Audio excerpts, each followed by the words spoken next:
a very senior practicing lawyer. At the point you are the only lawyer practicing the whole of Eastern, Upper East and Upper West region. The leader of the bar, president, yes, secretary, and assistant secretary of the Upper East Bar, a member of the National Council. I was blessed. I was the president for many years. Yes. For so many years, yes, and you were ever present at the bar conferences. That is so, Honorable Chairman. Former Deputy Attorney General, former Regional Minister, former Ministers of State, third-term Member of Parliament, and Minister for Interior in the previous Parliament and the previous government. Now you've been nominated again as the Minister for Interior. Is there anything else you want to share with us, apart from what I've related, which are all in your CV anyway?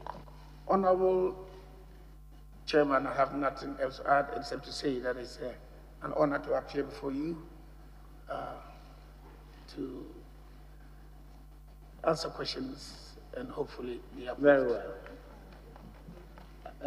Reverend, yes, I'm starting with you. No, sorry, I agree that I'll start with Honorable Quarter, yes. Honorable Quarter. Thank you very much, Mr. Chairman.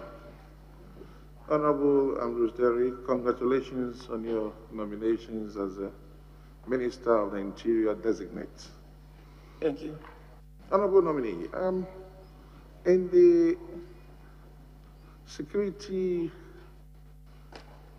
agencies, there is this name or word that comes up called Cap 30. Respectfully, what is Cap 30? And the follow-up will be, I just want to lump them up together. Most of the security personnel have been complaining about Cap 30. Sometimes they think that it has come to stay, and then sometimes they say government is taking it away from them. So what is Cap 30, and what assurances would you give the committee when you are giving the nod that indeed Cap 30 has come to stay and will take care of all the personnel among the security and architecture? Thank you, Honorable Chairman. Cap 30 is one system of pension remuneration, and the law has been that except the Ghana Armed Forces, after some period of time, which is almost near, all the other agencies were supposed to move on to the Senate and other pension systems. When I was privileged to be Minister for the Interior, as part of the welfare package for the agencies, security agencies under the Ministry of the Interior, we thought that this was one area that we could maintain the security agencies, namely the police, immigration, fire service, prison service, and the intelligence agencies on that same Cap 30. And what happened was that I went to Cabinet approved, and we've now reached a stage where there's supposed to be an amendment of the law, but that law does not operate under the Ministry of the Interior, but under the Ministry of Employment. So, as we heard in the State of the Nation by His Excellency the President, we are firmly maintaining Cap 30 as the pension system on which our security agencies. Chairman, just clarity from the Minister nominee. Cabinet approved what? And what amendment or what law is to be amended? Just for clarity. Which law? Well, I don't know what to quote. The law on pensions. Act 766? Yes. You are very certain about it. Yes. And what aspect of the law is to be amended? No, it was a period of time that was fixed, by which time only the armed forces were going to be left on Cap 30. So if you don't amend that, then that means that it will lapse and they would have to go to the Senate system. Yeah. Mr. Chairman, so the assurances are that the security agencies or personnel under the security agencies will continue to enjoy Cap 30. That's so, with the support of this August House, they would continue to do so. And I have no doubt that the support I got from the Chairman, House. again, clarity. They would enjoy Cap 30 subject to an amendment of a law, or they would enjoy Cap 30. They are not the same. They are two different statements. They will enjoy Cap 30, as I heard you, subject to an amendment of a law. Is that the case? That is so, and the law is going to be amended. One of the Thank you, major Chairman. things that we have to do timelessly. Thank you. Thank you, Mr. Chairman. Yeah. Name first. Thank you very much, Mr. Chairman.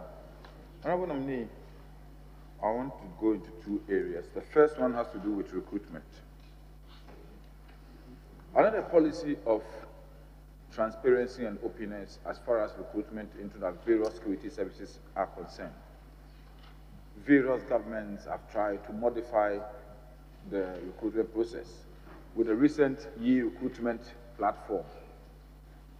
But then one key aspect of recruitment over these years is the advertisement of recruitment by the various security services. I personally have noted with some apprehension the number of times that we've heard recruitments being done by the security services during the past 4 years without any form of advertisement. Can you tell me, on page 4 of your handover notes, you've noted that 9,860 personnel have been recruited in the various security services. At what times were these people recruited? Was it advertised? If it was advertised, which sort of medium was used to advertise for these people, to create opportunity for all Ghanaians to apply to enter the security services? Thank you, Honorable Chairman. In 2018, the agencies under the Minister of the Interior used the e-recruitment system and actually advertised, and the applications were online. The Honorable Member of Parliament, I believe, will recall the outcry, the uproar. The number of applicants so far exceeded the vacancies that were available. Apart from the police, the other agencies were recruiting no more than 1,000. And that led to me being summoned before the Council of State. I appeared before the Council of State, and the Council of State said that they thought that what they saw was indecent, and that if you are going to advertise, you take about 1,000 people, and over 80,000 apply, and most of them having the qualification. They thought it was a ripoff, and therefore, they did not think that it was fair for us to continue to repeat that until we have cleared those people who had qualified before we can open up again. You will recall that this matter came up, and the various agencies, IGP for the police, Controller General for others, came and explained that they had a backlog of qualified Ghanaian applicants, and that pursuant to that problem that we had, they continued to recruit from that. Listen, so it is not a deviation from that. In fact, the former chairman for the Parliamentary Subcommittee on Defense and Interior, and I'm sure Honorable Galga, they monitored it. And so what we have been doing was to, over to try and make sure that we recruited from that pool that had applied. Of course, that can continue in the next term. We have to start again. But this was a problem that came up, and I went to the Council of State with the commanders, and that was a position that was taken. And this was explained severally in the media over the time. So there is no recruitment under the Ministry of Interior that is any secret. And I need to emphasize that is the agencies which recruit, and not the ministry. Thank you. Mr. Chairman, some little bit of laxity here. I want the nominee to explain further. Was it the issue of the police service which had that over recruitment of all the security agencies? Prison service, all the security agencies. Fire service. Fire service was even worse. All the security agencies, and Honorable Chairman, if you want a full report, I can submit it later. All the security agencies. And this, the media had met the various commanders, and it was explained to them what had happened. So after that exercise, there has not been any advertisement for subsequent recruitment? Being that until they finished again. And I don't think that this number that we've taken, maybe I've cleared. But what I do know is that I'm not bound by that sort of decision that was taken in the last term. Mr. Chairman, my second question. At your last vetting, I remember very well, for this same position, one of the principal issues you talk about was the poor accommodation situation for security personnel. Mr. Nominee, after 4 years, let me say that for the past 3 days, I've spent time going around the various barracks in Accra. There has not been any significant change in the situation of security personnel. In fact, some of the police service personnel are sleeping in the hand-cooped structures they live in together with their children and their belongings on the veranda. The same with the prison service. As for the fire service, they don't even have anything you can talk about calling it a barracks. I went to private houses where the police service have rented also as accommodation for personnel. Same situation. The accommodation situation of security personnel in this country is appalling. You promised 4 years ago you were going to do something about it. Tell me, what have you done? Thank you, Honorable Chairman. Honorable Chairman, I promised to do a number of things because the security agencies face a number and a lot of challenges, accommodation being one of them. But let me tell you, the very basic challenge that I met was, first of all, the conditions. We had to introduce rent allowance that was not applicable. One of the first things that I got a shock of was within the first 3 weeks after taking office, I went to the police headquarters for a ceremony. Widows and orphans of police officers who died in the course of duty were at that meeting, and philanthropists, whom I'm grateful to, were giving them 2,000, 3,000. It transpired that there was no system that actually took care of the compensation packages of the agencies across board. There was also no promotion. People have not been promoted for a long time. We instructed that all should be done, and I can tell you that it has been done. But now coming back to one of the things that I felt really strongly about, which is the package. By the time we had the unfortunate incident at Kwabenya, we had worked out a package where even a lump sum of about 185,000 was going to be payable. We then also wanted to be sure that the compensation package, the remuneration packages across the security agencies were equitable. And that led to a number of adjustments. And as I talk to you now, we got just at the end of the year, into this year, a 10% kit allowance to apply across board. In that context, there has been some progress. The police had got some projects ongoing with Amandi. But we realized that accommodation, we had to do it with a private partner arrangement. As I talked to you, for instance, immigration has got 84 accommodation units at South Odoko that we are going to commission soon. So yes, what has happened over the 4 years is work in progress or proposal that people are bringing.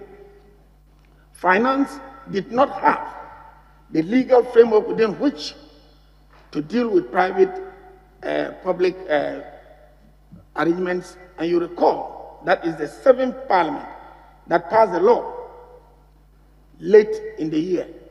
So what I can tell you is that the accommodation matter is still an issue.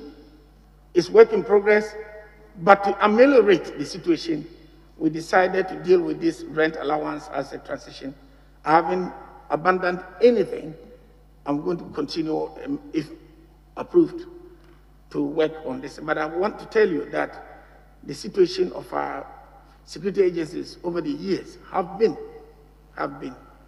rather deplorable because we have not as a nation invested sufficiently. This house has been an ally. Anytime I come to this house, I get the support, and everybody has been supportive to get us to make the progress that we've made so far. Thank you. Mr. Chairman, one of the most important aspects of training for security personnel is what we call within their rank, the jaka, meaning their dressing, their appearance.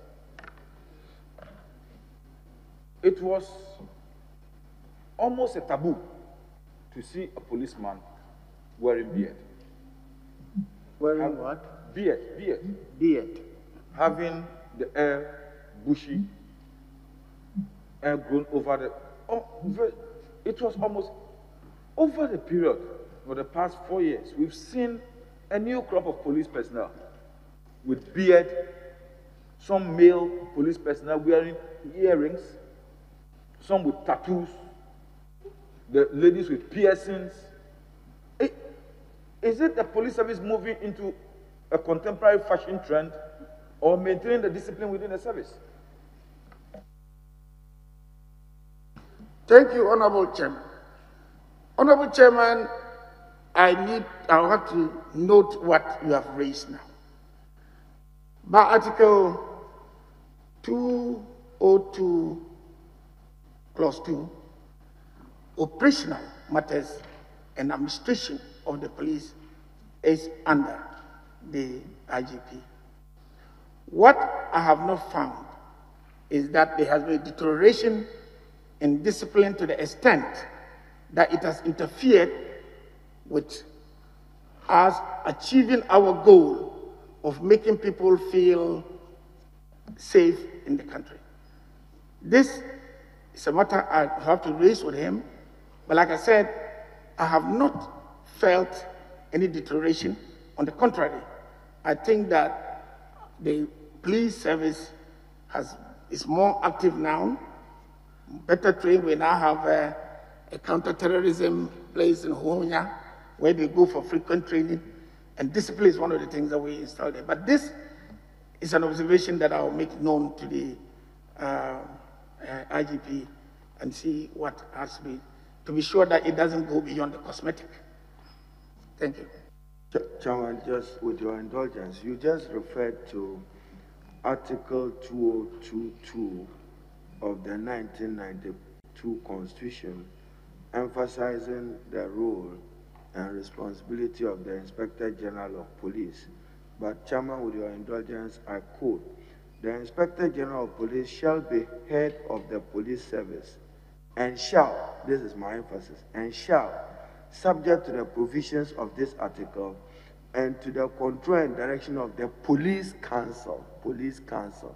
So are you just consulting the IGP, or the council will get involved to appreciate the very issue that the Honorable Milante have raised, whether it's become new for them to depart from known culture of how they dress, how they look, is part of conduct and discipline. If you can respond to that. Thank you, Chair. Honorable Chairman. Honorable Chairman, I thought what I said was that I have not observed that trend. What the council ensures is that there is discipline. And so far, the council has not had any cause to have problems with the discipline that we have in the police service, let alone relating it to growing of beard. The turnout of police is smart because we are attending to the uniform, challenge that we had and what we've been doing. Maybe I might have seen one or two police, but I haven't averted my mind to it. Admittedly, except that is a policy on discipline, but the details we would need to have the input of the district. I'll raise it at the council, but the IGP would have to tell us what it actually means in their operational matters. I must not, and we must not interfere with that. Yes, Reverend. Thank you, Mr. Chairman. Congratulations, Honorable Minister nominee. My first question is to do with Sustainable Development Goal 16, which highlights control over crimes and flow of arms. And on that note, may I refer you to Sustainable Development Goal 16, which highlights control over crimes and flow of arms. And to refer you to UNDP report published in October 2020, where they indicate that as of October 2020, 1.1 million illicit weapons and small arms were in circulation in the country. And additionally, out of the 1.2 million registered arms in the country, only 40,000 licenses are renewed annually. Partly, they attribute this phenomenon to porosity of our borders.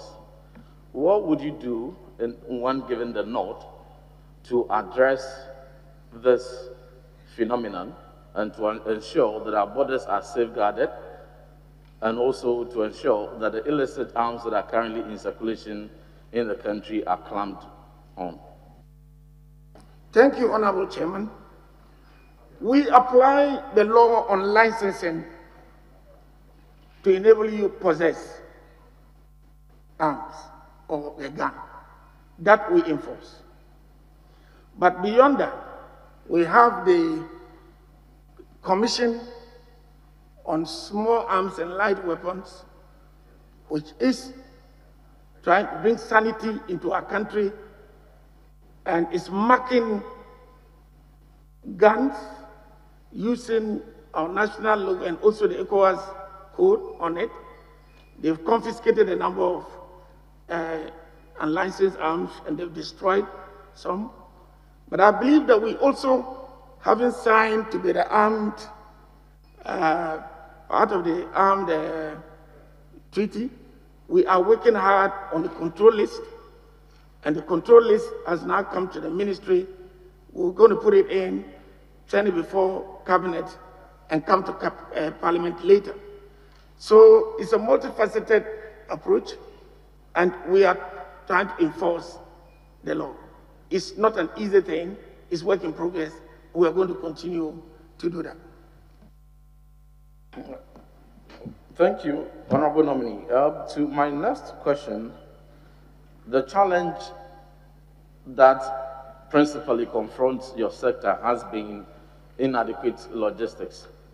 But not only that, but also when within the modest means of the state, logistics are made available, the inequitable deployment of those logistics. What would you do to ensure availability of optimum levels of logistics when given the nod, and also to the consequent equitable deployment of those resources and logistics across the various security agencies and also across the various locations, in particular rural areas? Thank you. Thank you, Honorable Chairman.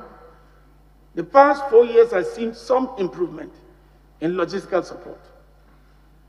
Yes, we haven't been able to get it equitably distributed all over. But because we have to consider that we start with the main agency for maintenance of law and order, which is the police. We've got 740 vehicles, various descriptions for them, 179 motorbikes.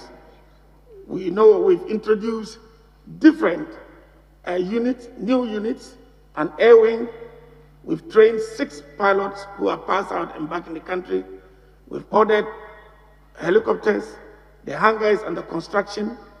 We've introduced a K9 unit which deals with dogs, and we also building the capacity of the marine unit with some boats. So across board, yes, we are providing some resources. But we'll be first to admit that we have not done enough yet. If you go to immigration, we have about 100 vehicles there. When you go across to the other agencies, we are playing catch up with them. For instance, prisons can boast about 15, but we are planning to get them more. Fire service, we help with a few. Fire service didn't have the capacity to deal with fire beyond a 5th floor. We've introduced equipment that we are checking now, which can enhance our capacity to go up to 16 floors and 500 meters beyond that. So it's an ongoing process. Again, the president did make the commitment, made available 800 million Ghana to start the police transformation. This House did approve, and at every stage that will come with budgets here, the House does not only approve, but also laments the inadequate funding arrangement that has been put in place. And therefore, I continue to rely on the House, and moving forward, we would increase that resource allocation and be able to make Ghana a safer place. Thank you. Okay. Mr. Dery, I understand you have gone. Oh, sorry. Yes. Yes. Ranking member first. Honorable Minister nominee, my first question has to do with the wave of crime in our country, and I'd like to confine myself to 2 issues. First is the upsurge in armed robbery cases in our country.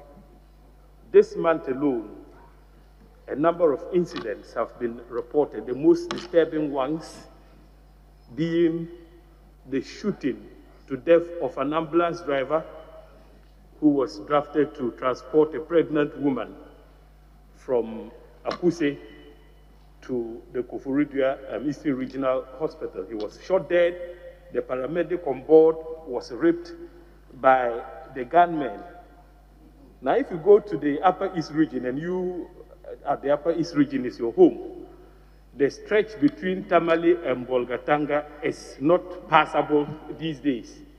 In fact, this month, at dawn, on the 13th of February, 2 truck drivers were shot dead around the Pusinamong area.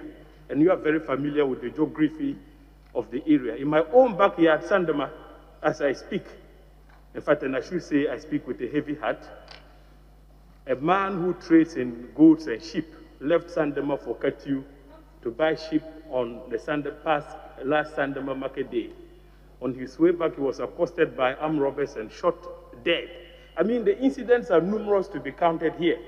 But the point I'm trying to make is that there is a clear case of an upsurge in armed robbery cases. Then we talk about communal violence. That is the second issue. The people of Kandiga and Doba have been at war since March last year. What is the response of the Ministry of Interior? Thank you, Honorable Chairman. Armed robbery and violent crime is a matter of concern, and we are determined to fight it. Let me start by expressing condolence to all families who have lost their loved ones in the commitment of these offenses. So, like I said, it doesn't matter the number. It's something that we need to deal with seriously. But just to demonstrate that it might not necessarily be an upsurge, because if one criterion doesn't support an upsurge, but that is no excuse. But it's just important that we put matters in context. In January of 2020, the whole country, we had robbery, violent crime, 138. This year, 121. But what has happened this year is special. The victims are high-profile victims. This unfortunate incident with the ambulance is most abominable. Ambulances must be safe places when we are conveying our sick to the hospital. Some arrangements have been put in place immediately. As I speak to you, we've deployed patrols and combat patrols along the path. The tomato traders are now escorted. We've deployed along that area, and we have actually moved staff and resources to do something about it. And I can assure you that one of the things we need to work on, we have committed to working on, is the Northern Border Security Project, which is going to actually help us in the northern regions, because we are going to have immigration now that we are arming. We're going to have different lines for soldiers to support, and the deployment is going to be actually increased. What I must admit is that the criminals change their modus from time to time, and we need to change. We are introducing by the police, the 10th Citi concept is being introduced. SNAP checkpoints are also being introduced. But I can assure you that going forward in the next 2-3 weeks, you would find a different scenario. In the case of Dery, that area, when it all started, the first thing we thought we could do was to impose a curfew, which we did. But the demand for curfew hours kept increasing, and we did not think that was the right thing to do. Clearly, we need to site a police station there and increase police deployment there. As we sit down, we were about 33,000 police. 2017, we're about 40,000 police now. The police tell us that they need 10,000 police every year to be able to cope with what is happening. We've moved it to finance. We want to see how many we can deal with that. In that context, the general paucity of police personnel also affects Parliament. Parliament is an Article 71 institution, but all over the years, we have not been able to meet our obligation to make sure that every MP has a bodyguard and a day and night watchman. The number we have here is 124. We'll be needing 800. But all that is work in progress that we are working towards achieving. Having said that, let me also say that there have been some arrests in some of the cases. The one that happened in Obuasi, and we are making progress in all those other ones. I need to thank the populace, security experts, members of Parliament, of course, and the general public for cooperating in all this. We have not lost control, but we are the first to admit that we need to up our game, and we're going to up our game. You soon see a change in personnel that's being reflected, and with it would come some hope. But we need to continue to equip our police, to continue to train them, and once again, we are going to fight them. We are not going to give up. A follow-up on Doba. Beyond attempting to use law enforcement to curtail the violence there, are you considering the option of using soft options such as bringing the warring parties to a round table to try to foster some peace and unity amongst them? Thank you, Chairman. We are doing that, but that is led by Peace Council. Peace Council is one of the agencies under the Minister of Interior.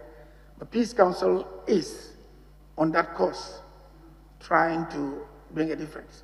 And I must add that at your corner, we have a paucity of police personnel and other security agencies there, and we would continue to work. Honorable Minister, Designate, there have been calls by well-meaning Ghanaians and some civil society organizations, notably the Commonwealth Human Rights Initiative, for an independent police complaints commission to be established to deal with complaints that has to do with the police service whenever the police service are fingered in some form of misconduct in their operational activities or their general relationships with the general public. Now, this particular proposition, according to the proponents, definitely would enhance effective police accountability to the general public. The previous government initiated the attempt to have the Independent Police Complaints Commission established. It's been 4 years. What is your view of the matter? Thank you, Honorable Chairman. We accept that in principle. Actually, the Commonwealth Group met the Police Council, and we are not adverse to that, because we think that there are two ways of enhancing police accountability. First, the internal, which we have within the police, and the external. What we all need to think through is, what form should that independent body take? In the first place, yes, it should be independent of the police, independent of the Minister of the Interior, yes. But we should work in a way that that body also is accountable. When anything happens under our remit, ministers are called to this house, which is a house most suited to ensure accountability, representing the people. So what we need to work out is, should it be a state institution, such as maybe human rights, or what should it be? We need to work out a legal framework. But we welcome it, because we would want to ensure that we increase police accountability. After all, you have internal audit and external audit. Along those same lines, we are in support of the matter in principle. But I think we need to work together. You have been at the ministry. We would welcome any ideas of seeing how we can put that in place. Thank you very much. Oh, Mr. Speaker, the first one was a follow-up, so this is my third. No, after the follow-up, yes. You asked this one yes. after the follow-up, and that was the third. This will be the third. That one was a follow-up. The Doba was a follow-up. Yes, and this, what he just finished answering was your third. There's no follow-up from this answer, is there? Very short. Very well. Finally, yes. Honorable nominee, there have been concerns raised by a section of the public that amongst the top echelon of the police service, the top brass, the outfit is now populated by retiree officers who have been granted contracts, or if you like, extension of service in a manner that violates the Constitution And this violation definitely affects the career progression of senior officers who haven't attained the age of 60 in the service. Is this position true? If it is, how do you intend to deal with it because of its constitutional implications? Honorable Chairman, thank you very much. First of all, no police officer has stayed beyond 65 years. It is only then that it can be unconstitutional. Secondly, as a policy, we have had people on contract as a transitional arrangement. In the past 6 months, 2 have gone on retirement. It was within the law for us to extend. We have not extended. But you have been there, and we need to look at the example of the military. When you have soldiers who the state has invested in, and they get to a general position, there is a flexible retirement age arrangement there. Brigadiers go at 60, Major Generals go at 63, and Lieutenant Generals go at 65. So it's difficult for you to see officers on contract there. When I came to office as Minister for Interior, the IGP I met was on contract. Understandably so sometimes, because I believe the previous government found a good reason for doing that. So yes, we are not going to clock the place with retirees, no. We will only deal with it now. We are reducing them, and I don't know how many they are. I don't think there are that many.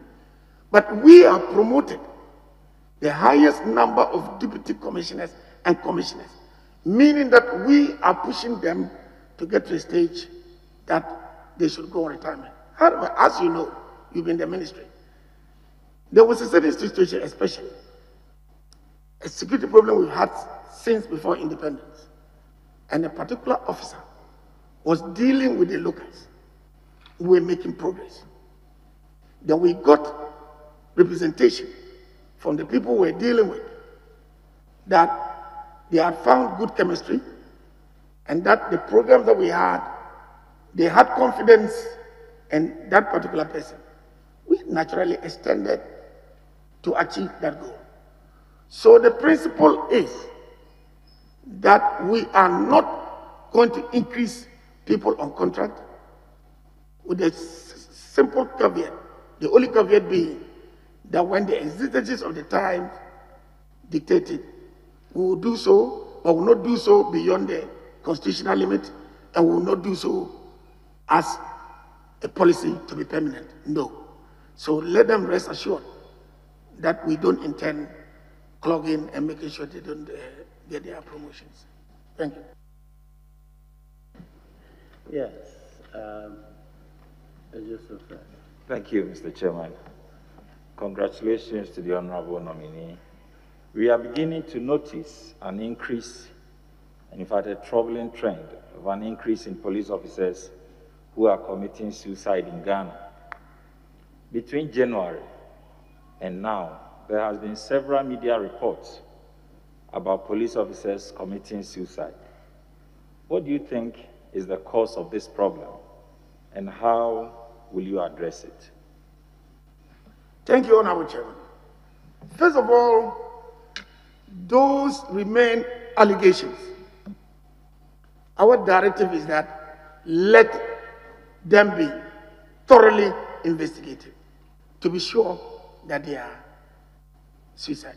Having said that, we have drawn the attention of the police that there is the need to build a strong counseling department. Because I do not think that the system we have now is enough to guide people. We've also said that the religious leaders, you have the imams and the chaplains in the military, is decentralized. So every place that you go, you have them. With the police, it's centralized in Accra.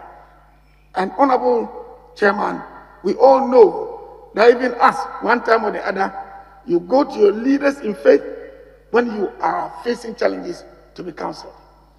So yes, first, we want to ensure that they have not been killed and being put forward as suicide. But moving forward, we are working out to decentralize and make sure every region, every district has an imam, a pastor, priest. Those sort of counseling is going to let us be able to reduce these things, if it is the case. Chairman, if I can come in, to quote your words, let them be thoroughly investigated. What the Honorable Member for Ejisu is seeking to find out from you, suicide and its growing incident, has it been brought to your attention? Is it been investigated? Will you investigate it? Yes, the suicide has been brought to my notice recently, starting with the first death of the officer, ESP, then the second and third. And immediately I got wind of that. I engaged them. And that is where these ideas came out. For instance, the Psychology Association of Ghana has been contacted to provide interim, interventions at the various levels. So my attention has been drawn to that, and I have, as I do in every case, insisted that they should be thoroughly investigated. But beyond that, decentralization, increasing of religious heads, and a functioning counseling department will be useful. For instance, in the army, when people are going on retirement, they are prepared. There's a counseling system that invites them and prepares them. You are going next year in 2 years, because we don't have that in the place.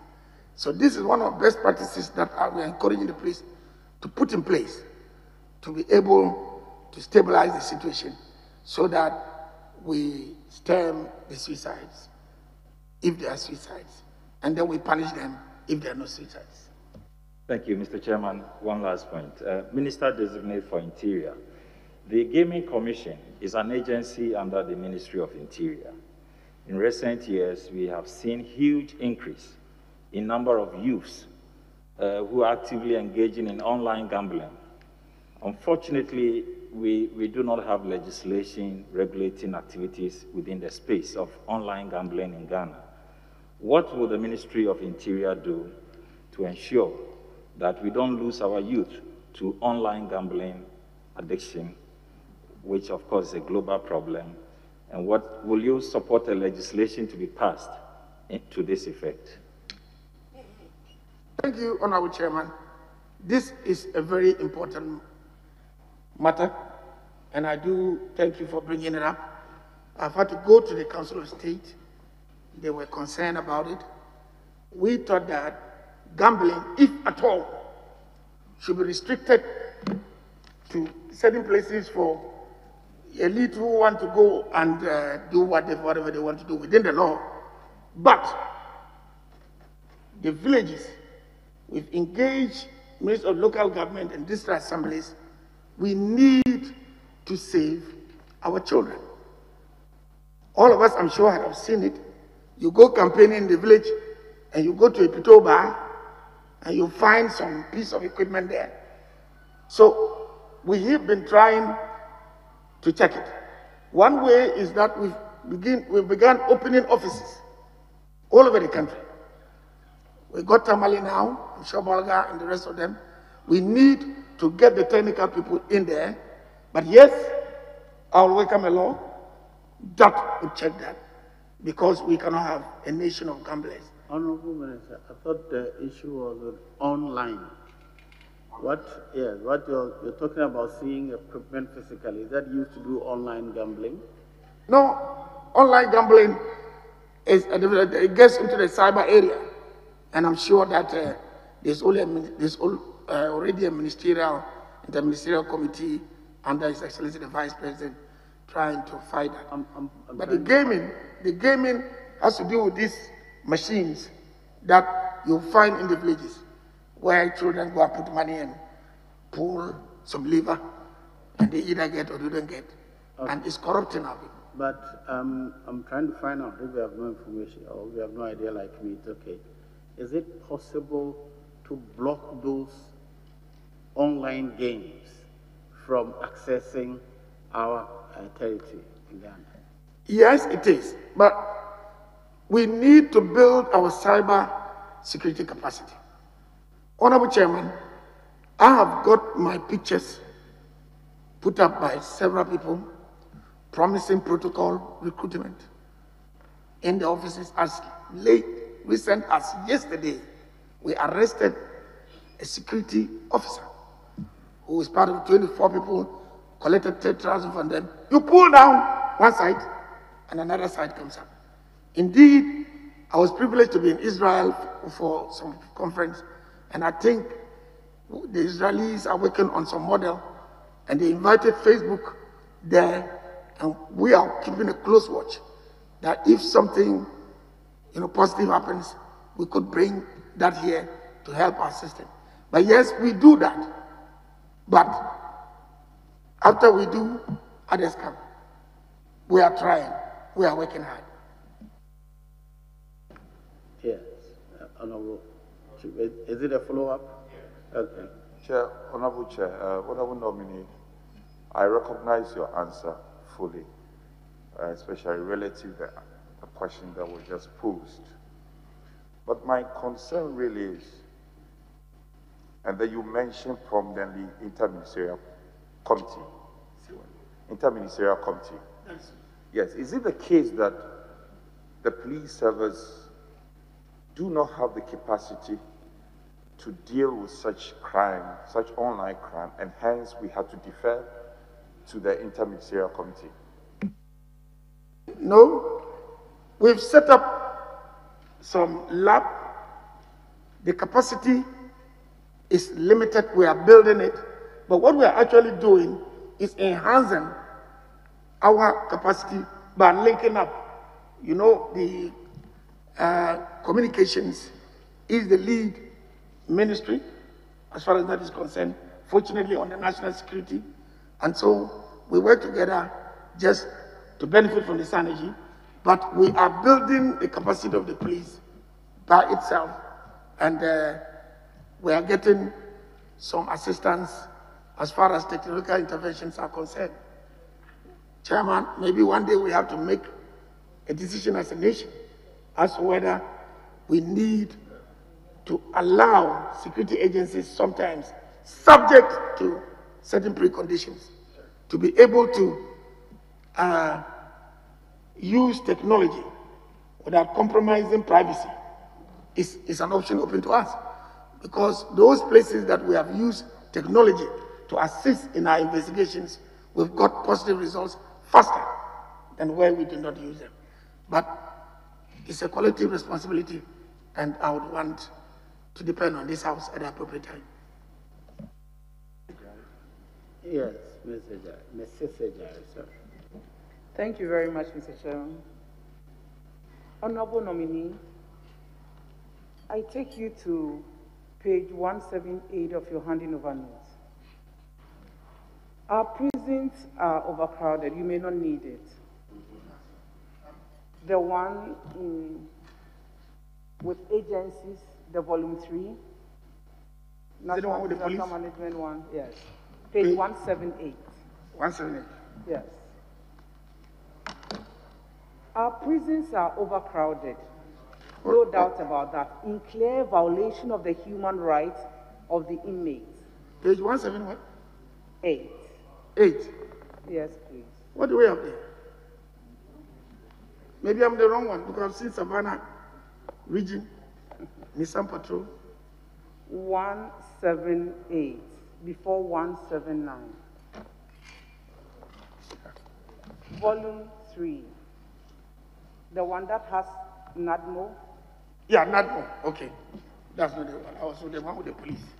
Okay, so that's volume 3. 179. Can I proceed?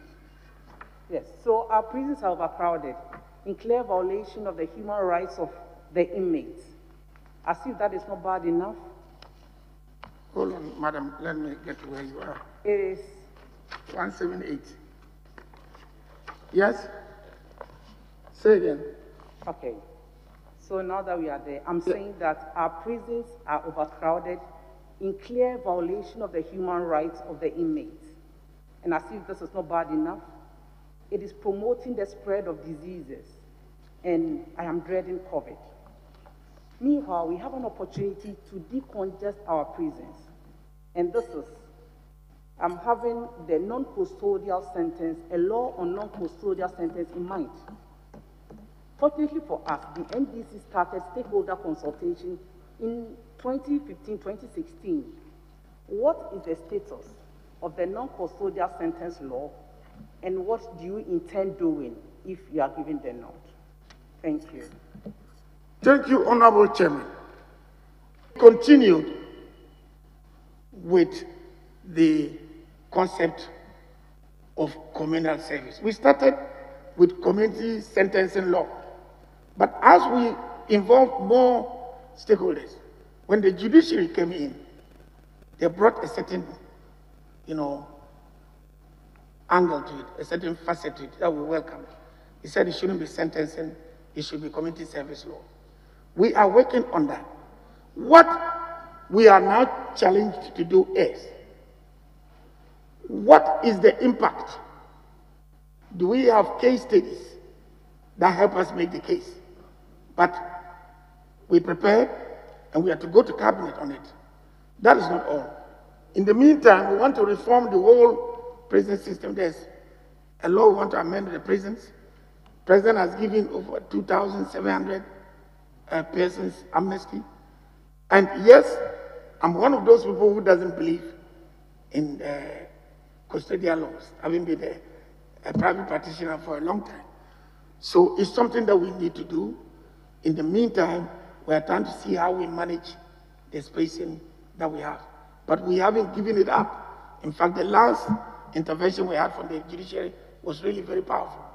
And I'm happy you are coming in as an advocate. I'll be glad to get your input on the matter so that we can, enrich the discourse. Yes, we are going on with the community service bill that we are working on. But I believe our ideas will be enriched by your input. So, Madam, I'll be prepared to get from you. My next question is on NADMO. Yes. MPs have become the financial directors of NADMO by default. What did you say, MPs? Yes, members of parliament. How long have you been a member of parliament? She just started. So I will end and you understand. Because NADMO is always constrained with cash. Members of parliament end up filling the gap whenever there is a disaster. And I think that they don't have enough resources to do that. When giving the nod, what policy will you put in place to ensure that NADMO is well resourced to take care of disasters anytime they happen? Thank you. Thank you, Honorable Chairman. I believe the Honorable Agalga would support me when I say that we've got bills over the years, and in some cases we've been sent to court. NADMO has been sent to court to pay up. Yes, we make the proposal, we continue to make the proposal, and yes, it is true that when people are caught in disasters, we, the MPs, have to go. We must also acknowledge other philanthropists who do come. But yes, you have an advocate in me to try to get funding for NADMO. At the same time, we also try to be proactive by the Sandai, reduction of disaster frameworks and education. But having said that, we need to resource NADMO more than we are doing now. And I agree with you. I would be on your side. Ambrose.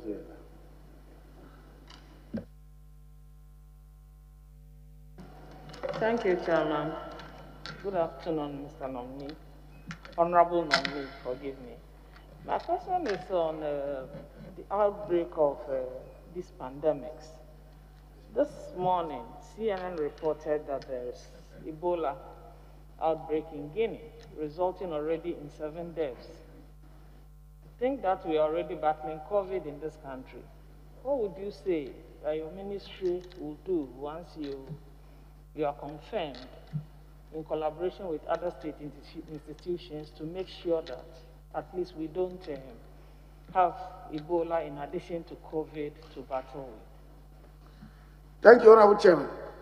I think it's a matter of concern.